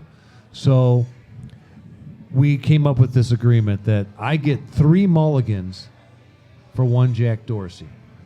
So Jack Dorsey eliminates the Fudo, Funky, and Rabbit thing. So I don't want to hear any more shit. Maybe 2. You don't Right. eliminate Well, Rabbit. But what do you get? Yeah, Rabbit. I'll give might- you 2 mulligans. Right. And then your plea was that you just don't need to. If you're from DeBerg, gone to DeBerg, went to DeBerg, anything to do with it, please stay. Just don't do anything. Just be good. Just be good. And they Don't do are. no Hey, stupid let me shit. tell you something. We can get into every high school because, you know, these guys, I don't know where Beckman went, but anyway. Hey, what's Corby Campbell up to? Securing people and businesses. You know, you call them, and if you have any kind of security needs, such as plans for your business, outside plans, all that good stuff. Wedding security. Wedding security. You need policemen to patrol the neighborhood. CampbellSecurityGroup.com. Get a hold of Corby. Let him know what you need, and all will be taken care of. Yes. You know where I believe I'm going to go to, though. I mean, being honest here, I'm going to go to Prime Performance. I want to go there and get I'll some go stuff. with you. Seriously. Wait, Seriously? do you guys Yeah. want to get your mentality back? I just think sometimes I'm dragging and I maybe need a little. What locations? I think they got 2 locations. They got one at 122 Central Park Drive in Illinois, and they've got one at 44 Fenton Plaza in Fenton. And and their website is primeperformancestl.com, and their slogan is "Rediscover Your Prime." There we go. And they offer That's all I need. testosterone therapy, It'll help hormone your therapy, pickleball game. Yeah. vitamin injection, which probably would help your pickleball game. Yeah. Medical weight loss, definitely help. IV therapy, I can't see where that don't help. No. And then peptides. And then, you do all that, Danny? I'll be a 5-0. I'll be a 5-0. 5-0. That just screams 5-0. All that, you get all that. We are 5-0. 5-0. Oh. Look at you. Yeah. That was pretty good. I'm still mad that I didn't pick up on his. Right, the Wally Pip. Yeah, that aggravates me. Right. I think that was just Threw that that's, 5-0 that's, out. that's producer John Genius That's right there. John-esque. That is John S. Yes. Yes. Hey, folks, You know who like, else? subscribe, and share. Always. That's Got to big. keep this blue wave going. But if you have some printing needs, Don't forget our merch, Marvel. too. you have some Printing. printing needs, you go to Marvel Printing. Marvel Printing is at 1928 South Broadway. Their phone number is 314-231-1477. And that is owned by Mark Colombini, the husband of Michelle Stanzi, and they go by the Stanzabinis. And Marvel Printing is a full-service union print shop that has been serving the local community since 1920. They offer a variety of printing services designed to assist local businesses get their projects printed quickly, professionally, and at a competitive price. Mark Colombini at Marvel Printing. Very good. We'd be remiss not to mention we're recording this on Thursday. What's the date, Huggy? The 30th. The 30th of January. And last night we saw all our first responders in full work mode, trying to save lives, recovering, jumping in the river. A terrible helicopter and a plane crashed out there by Reagan International Airport, ended up in the Potomac River.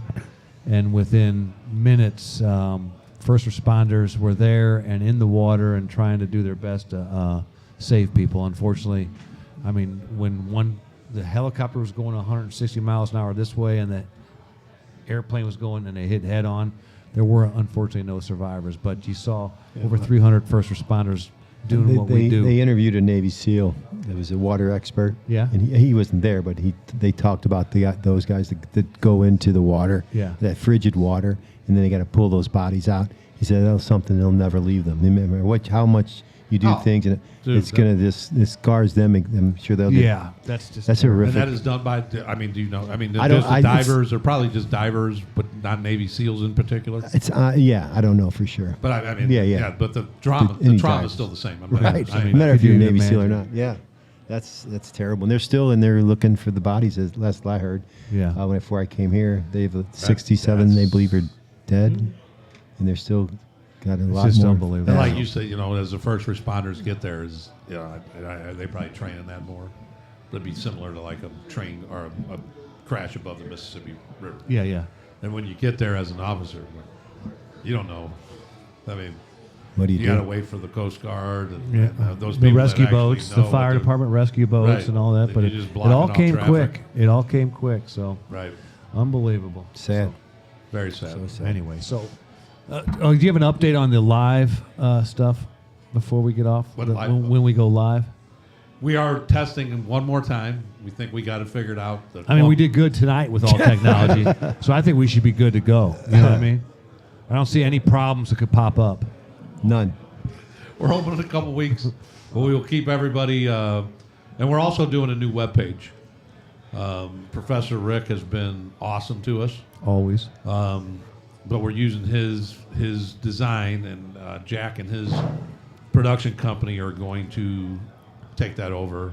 They're going to redo our website. We're going to have subscribers where you can subscribe, and that way, anytime we put something out on YouTube, anything that we go live, anytime we go live, you'll get a notice and saying that something's coming out. Oh wow, cool. It'll be pretty cool.